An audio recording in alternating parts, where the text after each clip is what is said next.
પાટણમાં eco friendly Ganpati બનાવવાનો અનોખો પ્રયાસ. ખાસ અહેવાલ પત્રકાર રાજુભાઈ ઠક્કર તરફથી. ભક્તિ સાથે પર્યાવરણ સંરક્ષણનો સંદેશ. વિઘ્નહર્તા શ્રી ગણેશજીની ભક્તિ સાથે પર્યાવરણ સંરક્ષણનો સંદેશ આપતા પાટણમાં જ્યોતિકાસ કિચન દ્વારા કાચી માટીના ઇકો ફ્રેન્ડલી ગણપતિની મૂર્તિ બનાવવાના વિશેષ વર્કશોપનું આયોજન કરવામાં આવ્યું હતું. પાટણના વિવિધ વિસ્તારોમાં યોજાયેલા વર્કશોપમાં સવારે ઉડાન વિદ્યાલય, બપોરે અપોલો નગર સોસાયટી તથા સાંજે ભારત વિકાસ પરિષદની સિદ્ધહેમ શાખા ખાતે બહેનો અને બાળકોએ ઉત્સાહપૂર્વક ભાગ લીધો હતો. આ પ્રસંગે ઇન્સ્ટ્રક્ટર શ્રીમતી ચાંદનીબેન ગજ્જર અને ફાલ્ગુનીબેન દવે દ્વારા કાચી માટીમાંથી ગણપતિ દાદાની સુંદર મૂર્તિ બનાવવાની તાલીમ આપવામાં આવી હતી. બાળકોએ પોતાના હાથે ગણેશજીની મૂર્તિ બનાવીને ભક્તિ, સર્જનાત્મકતા અને પર્યાવરણ પ્રેમનો સુંદર સમન્વય રજૂ કર્યો હતો.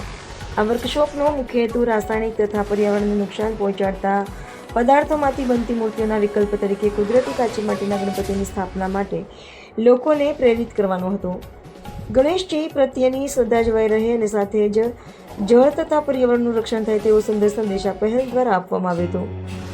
સમગ્ર કાર્યક્રમનું આયોજન જ્યોતિકાસ કિચનના ઉત્સાહી અને પ્રેરણાદાયી સંચાલક જ્યોતિકા જોશી દ્વારા કરવામાં આવ્યું હતું. તેમની આ પહેલને કારણે ગણપતિ ભક્તિ સાથે પર્યાવરણ પ્રેમીની ભાવનાને પણ નવી દિશા મળી છે. બાપાની ભક્તિ પણ રહે અને પ્રકૃતિની સુરક્ષા પણ થાય. આ ભાવના સાથે યોજાયેલો આ અનોખો વર્કશોપ પાટણમાં સમાજ માટે પ્રેરણાદાયી સંદેશ બની રહ્યો છે. રિપોર્ટર પંકજ સાધુ, પાટણ.